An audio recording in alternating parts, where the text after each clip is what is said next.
Hello दोस्तों, स्वागत करता हूं आज की इस वीडियो में। इस वीडियो में हम लोग इंटरमीडिएट एग्जाम 2024 बोर्ड परीक्षा के लिए हम लोग 12th की केमिस्ट्री का हम लोग टॉप 70 इंपॉर्टेंट ऑब्जेक्टिव करेंगे। वही प्रश्न जो आपके परीक्षा में बार बार पूछे जाते हैं और इस वीडियो से 20 प्रश्न आपके परीक्षा में टकराने की गारंटी रहेगा। नहीं टकराएगा तो इस वीडियो को डिलीट कर देंगे। आप सभी इस वीडियो को सिर्फ अंत तक देखिएगा और इसका पीडीएफ जो है ना, इसका पीडीएफ आपको फ्री ऑफ कॉस्ट दिया जाएगा। कहाँ दिया जाएगा, लास्ट में आपको बताएंगे। तो चलिए इस वीडियो को शुरू करते हैं। आप सभी प्रश्न को अच्छे तरीके से याद कर लीजिएगा, ठीक है। देखिए पहला प्रश्न क्या पूछा जा रहा है, निम्नलिखित में से अक्रिस्टलीय ठोस कौन है। इसमें से पूछा जा रहा है क्या अक्रिस्टलीय ठोस इनमें से कौन है। देखिए प्लास्टिक जो होता है ये आपका अक्रिस्टलीय ठोस का एग्जाम्पल हो जाएगा। अगला प्रश्न है आपका, पिंड केंद्रित घनाकार इकाई सेल में परमाणुओं की संख्या कितनी होती है। इसमें 2 होती है, ठीक है ना। अगला प्रश्न पूछा जा रहा है क्या घनाकार क्रिस्टल में ब्रेवेश जालकों की संख्या कितनी पाई जाती है। इसमें होता है आपका घनाकार में आपका कितना होता है,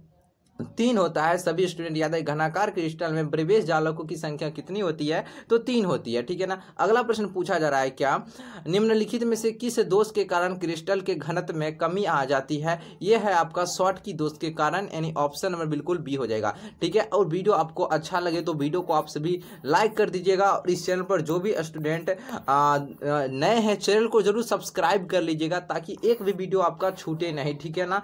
चलिए अगला प्रश्न पूछा जा रहा है क्या मोलरता को व्यक्त किया जाता है। यहाँ पर लिखा है मोलरता, यहाँ पर गौ है ना, तो यहाँ पर मो कर लीजिएगा। मोलरता को व्यक्त किया जाता है किसमें किया जाता है, मोल प्रति लीटर में। मोल प्रति लीटर में व्यक्त किया जाता है, ठीक है ना। ऑप्शन नंबर बिल्कुल ए नंबर राइट आंसर हो जाएगा। अगला प्रश्न पूछा जा रहा है, यदि बिलाय के 1000 ग्राम में ग्लूकोज 18 ग्राम उपस्थित है तो इस घोल को क्या कहा जाएगा। इस घोल को कहा जाएगा 0.1 मोलल। 0.1 मोलल इस घोल को कहा जाएगा। ऑप्शन नंबर बिल्कुल बी नंबर सही जवाब हो जाएगा। अगला प्रश्न पूछा जा रहा है क्या किसी तनु घोल का अनुसंख्यक गुणधर्म ये निर्भर किस पर करता है। ये विलायक के कणों की संख्या पर निर्भर करता है, यानी कि ऑप्शन नंबर बिल्कुल सी नंबर विलय के कणों की संख्या पर यह निर्भर करता है, यानी ऑप्शन नंबर बिल्कुल सी नंबर सही जवाब हो जाएगा। अगला प्रश्न पूछा जा रहा है क्या किसी विलयन के प्रसारण दाब को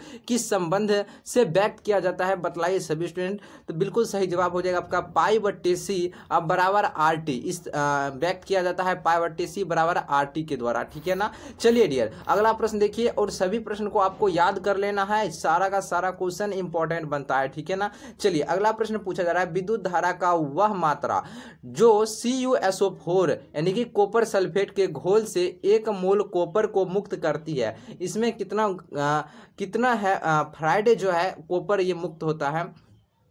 तो सही जवाब आपका क्या हो जाएगा, 1 फैराडे या 1 मोल कॉपर को क्या करता है, मुक्त करता है। अगला है आपका फैराडे के विद्युत विच्छेदन के प्रथम नियम को व्यक्त करने के लिए निम्नलिखित में से कौन सा समीकरण दिया गया है। इसके लिए m बराबर ZCT समीकरण दिया गया है। ऑप्शन नंबर बिल्कुल बी नंबर राइट आंसर हो जाएगा, ठीक है। अगला प्रश्न देखिए क्या पूछा जा रहा है, किसी भी विलयन की सांद्रता को घटने के साथ निम्नलिखित में से क्या परिवर्तित होता है। इसमें क्या परिवर्तित होता है, मोलर चालकता जो होती है वह बढ़ जाती है। अगला प्रश्न है, निम्नलिखित में से कौन प्राथमिक सेल नहीं है। मतलब बहुत बार परीक्षा में पूछा जा चुका है, लेड संचायक, जो लेड संचायक है ये प्राथमिक सेल आपका नहीं होता है। अगला प्रश्न देखिए क्या पूछा जा रहा है, निम्नलिखित में कौन कारक अभिक्रिया दर को प्रभावित करता है। ये हो जाएगा इनमें से आपका ताप, दाब, सांद्रता, ये सभी आपका सही जवाब हो जाएगा। अगला प्रश्न है, शून्य कोटि अभिक्रिया के लिए वेग स्थिरांक की इकाई क्या होती है। Mole litre inverse second inverse होता है, ठीक है। अगला प्रश्न है, यदि कोई प्रथम कोटि की अभिक्रिया 32 मिनट में 75% पूरा हो जाती है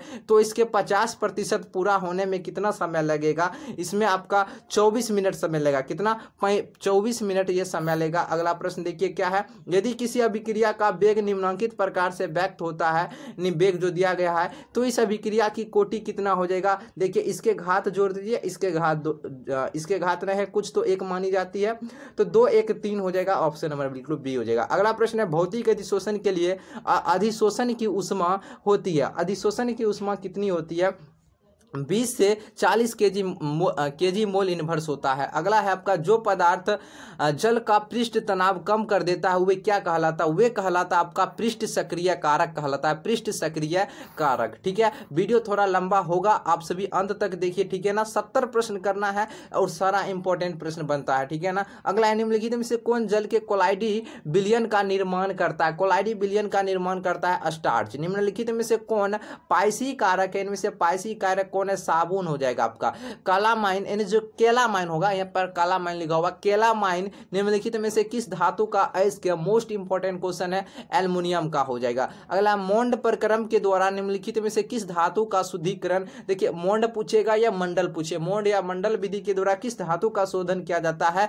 इसमें निकेल का शोधन किया जाता है। ठीक है ना, चलिए आपका अगला प्रश्न पूछा जा रहा है, थर्मोइट विधि में निम्नलिखित में से कौन अवकारक है? इनमें से अवकारक हो जाएगा एल्युमिनियम। ये सभी क्वेश्चन अभी तक आप कहीं पर भी नहीं करे होंगे। ठीक है ना, और यही सारे प्रश्न एग्जाम में पूछे जाते हैं। ठीक है ना, और जो आसान आपको बहुत सारे चैनल पर देखने को मिलेगा। देखिए, थोड़ा मॉडरेट क्वेश्चन में देखिए, वही प्रश्न पूछा जाता है। एक बार एग्जाम दीजिएगा तब पता चलेगा। ठीक है ना, नहीं तो आप 2023 में जो प्रश्न पूछा गया था उसको एक बार देखिए, कितना क्वेश्चन जो है ना किस लेवल पर क्वेश्चन पूछा जाता है। ठीक है ना, आसान क्वेश्चन करने से कुछ नहीं होता है। ठीक है ना, मॉडरेट में रखिए, आसान और नॉर्मल ये दोनों मिक्सचर में लेकर चलिए। अगला देखिए, लोहा धातु के निष्कर्षण के द्रव्यमान निम्नलिखित में से कौन धातु मल के रूप में प्राप्त होता है?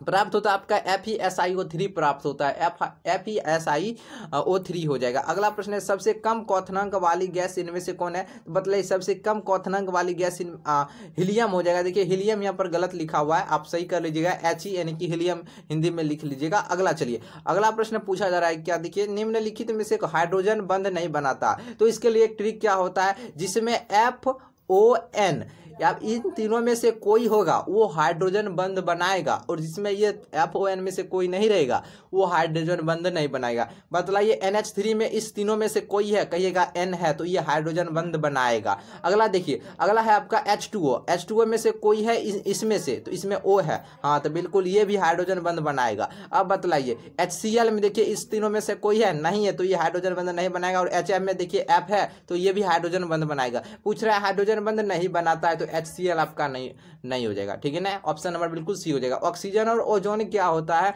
ये होता है आपका अपरूप होता है। निम्नलिखित में से कौन द्विभाषमिक अम्ल है? द्विभाषमिक अम्ल इनमें से कौन हो जाएगा? द्विभाषमिक अम्ल आपको बतलाना है आपका द्विभाषमिक H3PO3 H3PO2 नहीं, आपका सही जवाब हो जाएगा NH3। द्विभाषमिक अम्ल का उदाहरण हो जाएगा अमोनिया। ठीक है ना, चलिए अगला देखिए क्या है। अगला प्रश्न पूछा जा रहा है, संक्रमण तत्वों का स्थान आवर्त सारणी के अंतर्गत है। आवर्त सारणी के अंतर्गत है आपका D ब्लॉक, यानी D ब्लॉक के तत्व जितने हैं उसे संक्रमण तत्व कहा जाता है। ठीक है ना, निम्नलिखित में से कौन संक्रमण तत्व का युग्म है? इसमें से कौन है जो कि D ब्लॉक के अंतर्गत आता है? इनमें से कौन कौन? चेक करने के लिए आपको आना चाहिए, इलेक्ट्रॉनिक विन्यास से भी पता कर सकते हैं अगर आपको निकालने के लिए आता होगा तब। तो देखिए, आपका सही जवाब हो जाएगा कॉपर और आयरन, ये दोनों आपका D खंड का तत्व है। कॉपर का इलेक्ट्रॉनिक विन्यास निकाल लीजिए और आयरन का यानी लोहा का, तो आपका निकल जाएगा। ठीक है, अगला है क्रोमियम, जिसका यानी क्रोमियम Z बराबर 24 का, इसका इलेक्ट्रॉनिक विन्यास क्या होगा? इसका इलेक्ट्रॉनिक विन्यास इनमें से कौन होगा? देखिए, इसमें से कोई नहीं है, इसका इलेक्ट्रॉनिक विन्यास इनमें से कोई भी सही नहीं होगा। ठीक है ना, चलिए अगला प्रश्न है, निम्नलिखित में से किन तत्वों में 4f कक्षों में इलेक्ट्रॉन क्रमबद्ध भरता है? क्रमबद्ध भरता आपका लेंथेनाइड श्रेणी में, अगला प्रश्न पूछा जा रहा है, FeCN का होल 6 और 3 में Fe की ऑक्सीकरण संख्या आपको ज्ञात करना है। आयरन का केंद्रीय परमाणु Fe है, इसको X मानिए, और CN होता है, CN का होता है, निकाल लीजिए। देखिए Fe, इसका देखिए ऑक्सीकरण की संख्या कैसे निकालते हैं। देखिए Fe है ना, तो Fe को मान लीजिए X, जिसका कहेगा निकालने के लिए उसको मान लेना X, तो Fe को मान लेंगे X, और इसमें जोड़ करना है। केमिस्ट्री में हर जगह पर जैसे जहां पर आप गुना का चिन्ह दिखे तो वहां पर जोड़ करना है, तो X मान लीजिए। अब ये ब्रैकेट है तो गुना नहीं करना है, यहाँ पर जोड़ करना है। CN का संयोजकता क्या होता है? अगर ये आपको पता नहीं होगा तो नहीं बनेगा। CN का होता है -1, याद रख लीजिएगा। Cn का होता है -1 और -1 का फिर गुना कीजिएगा 6 के साथ, कितना हो जाएगा -6 हो जाएगा। तो -6 हो जाएगा, तो यहाँ पर हम लिख देते हैं -6, कोई दिक्कत नहीं। अब बराबर में क्या लिखिएगा, बराबर में आप देखिए आयन कितना है 3 है ना, तो यहाँ पर आपको 3 लिखना है, ठीक है ना। 3 बराबर में जितना रहेगा वो आपको लिख देना है, ठीक है। तो x बराबर बतलाइए कितना हो जाएगा। अब देखिए x प्लस माइनस हो जाएगा 6 बराबर 3, देखिए, और ऋणायन में है, यहाँ पर देखिए ये ऋणायन में है तो यहाँ पर माइनस होगा, ठीक है ना। ये क्या होगा, माइनस होगा। देखिए यहाँ पर 3 माइनस दिया गया है, तो माइनस दिया है तो 3 माइनस होगा। अगर प्लस रहता तो 3 प्लस में रहता, ठीक है। तो यहाँ माइनस में, तो यहाँ पर क्या हो जाएगा, माइनस हो जाएगा। अब देखिए बराबर में कितना हो जाएगा, अब देखिए बराबर में कितना हो जाएगा, यहाँ पर -6 बराबर -3 हो जाएगा। अब x बराबर क्या हो जाएगा बतलाइए, ये x बराबर अब क्या होगा, x बराबर -3 या +6 हो जाएगा, ये माइनस इधर प्लस हो जाएगा। x बराबर कितना हो जाएगा, +3 हो जाएगा। बड़ा में छोटा घटा लीजिए, +3 इसका आंसर आ जाएगा, ठीक है। अगर नहीं बुझाया होगा तो कमेंट कीजिएगा, एक ऑक्सीकरण संख्या पर वीडियो हम प्रॉपर बना देंगे, ठीक है। अगर जिसको नहीं आता है तो कमेंट कर दीजिएगा, अच्छा से हम बना देंगे वीडियो इस पर। अगला देखिए CnNH3 का होल 4 में प्रसंकरण क्या होता है। अगर प्रसंकरण आपको ज्ञात करने के लिए नहीं आता है तो इसको बोलिएगा, कमेंट करके बना देंगे इस पर भी वीडियो। प्रसंकरण भी आसान होता है। देखिए ऑक्सीकरण निकाल के और इसका लोन पेयर जोड़ देते हैं। अगर दो रहता है ऑक्सीकरण, लोन पेयर दोनों को जोड़ देने के बाद अगर 2 आता है तो sp होता है, अगर 3 रहता है sp2 होता है, अगर 4 रहता है sp3 होता है, अगर 5 रहता है sp3d होता है, इस तरह से। तो इसका चेक करना होगा, तो इसका कितना हो जाएगा, इसका हो जाएगा आपका sp3 आ जाएगा, ठीक है ना, sp3 हो जाएगा। अगला प्रश्न क्या है आपका, विटामिन B12 में निम्नलिखित में से कौन उपस्थित रहता है। इसमें उपस्थित रहता है मैग्नीशियम।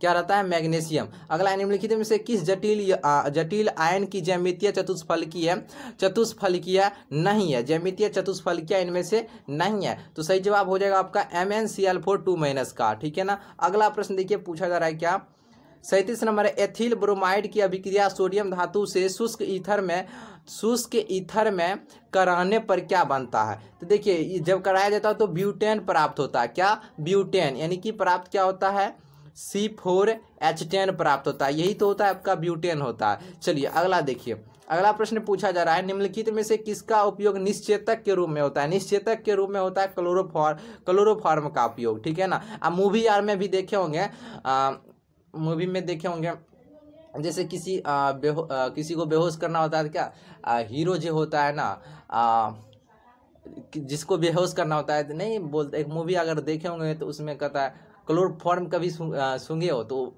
सीधा सुहा देता है, बेहोश हो जाता है, बस गायब हो जाता है, ठीक है ना। चलिए अगला प्रश्न देखिए, निम्नलिखित में से कौन क्लोरल का अणुसूत्र है। क्लोरल का इनमें से अणुसूत्र क्या हो जाएगा, देखिए CCl3CH2OH हो जाएगा, ये आपका क्लोरल का अणुसूत्र। अगला देखिए, जब CH3OH CH3MgX से अभिक्रिया करता है तो कौन यौगिक बनाता है। जब ये दोनों रिएक्शन करेगा तो किस यौगिक का, किस कंपाउंड का निर्माण करता है, इथेन का ये निर्माण करता है, ठीक है ना। अगला है सामान्य सूत्र जो एल्केनॉल के सजातीय समूह को प्रदर्शित करता है, वह कौन है। वह है आपका CnH2n+1O हो जाएगा। काफी ज्यादा इंपॉर्टेंट क्वेश्चन है, याद रखिएगा। अगला है एथेनॉल का समावयवी निम्नलिखित में से कौन है। एथेनॉल का समावयवी आपका डाइमेथिल ईथर हो जाएगा, डाइमेथिल ईथर। निम्नलिखित में से लुकास अभिकर्मक इनमें से कौन है। लुकास अभिकर्मक आपका हो जाएगा अनाद्र ZnCl2 एवं सांद्र HCl हो जाएगा, ठीक है। अगला देखिए, अगला प्रश्न पूछा जा रहा है, रेक्टिफाइड स्पिरिट में क्या रहता है। इसमें रहता है 56% अल्कोहल। अगला है एल्डिहाइड एवं कीटोन दोनों का सामान्य सूत्र क्या होता है। इसका सामान्य सूत्र CnH2nO होता है, ठीक है ना, CnH2nO होता है। अगला आइसोपिरिल अल्कोहल के ऑक्सीकरण से निम्नलिखित में से कौन प्राप्त होता है।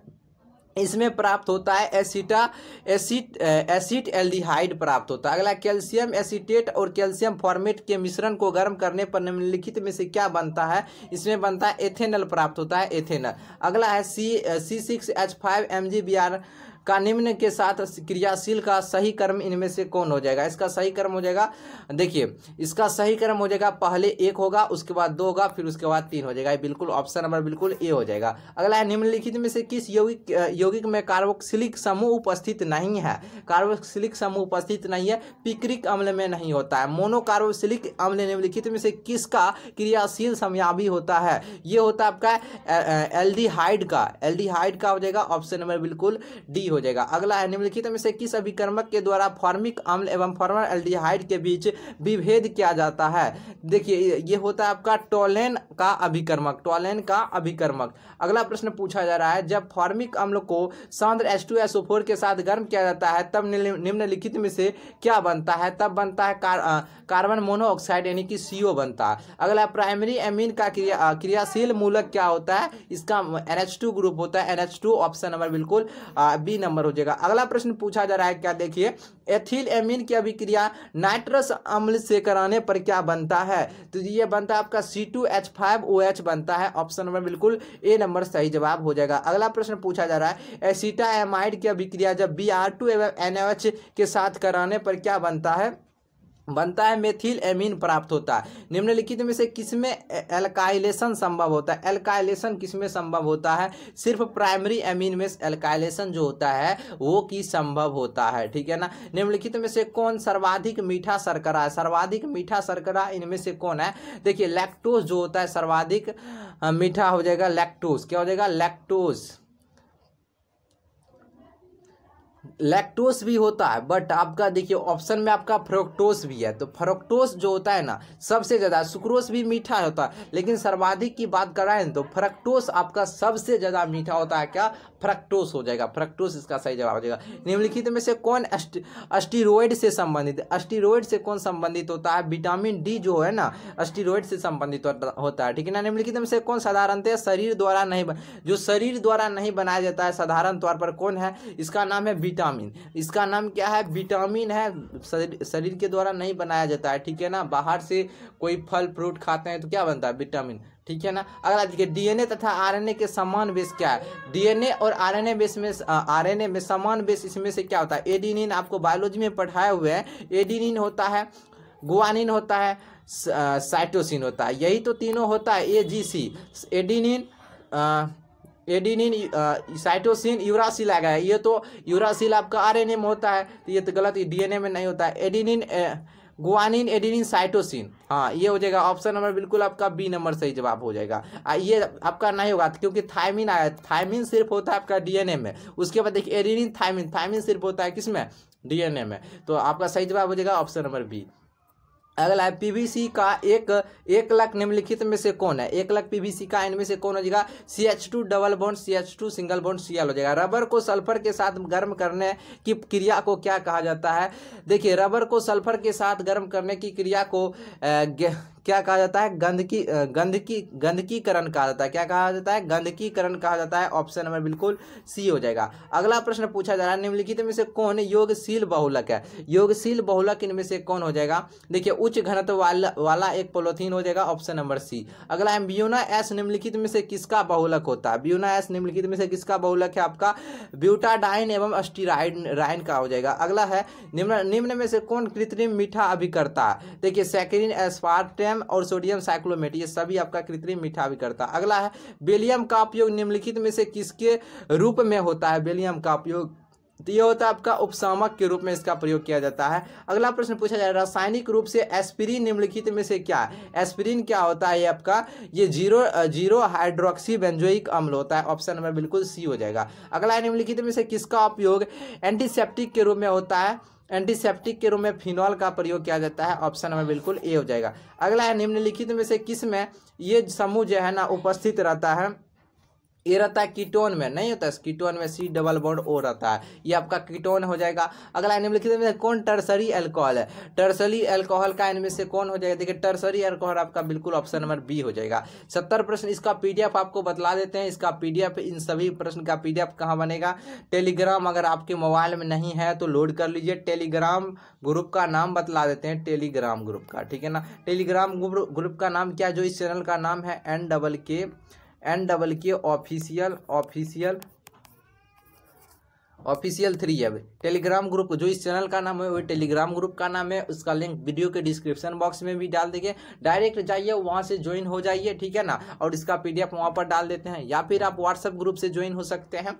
व्हाट्सएप ग्रुप का भी नंबर देते हैं 9939735442। ये व्हाट्सएप ग्रुप का नंबर है। ज्वाइन होना चाहते हैं तो मैसेज कीजिएगा, जो ज्वाइन कर देंगे, या फिर लिंक भी डिस्क्रिप्शन बॉक्स में मिल जाएगा, ठीक है ना। और वीडियो को आपको अधिक से अधिक लाइक करना है। तो आज के लिए इतना ही, फिर मिलते हैं एक नए वीडियो में आप सभी के साथ।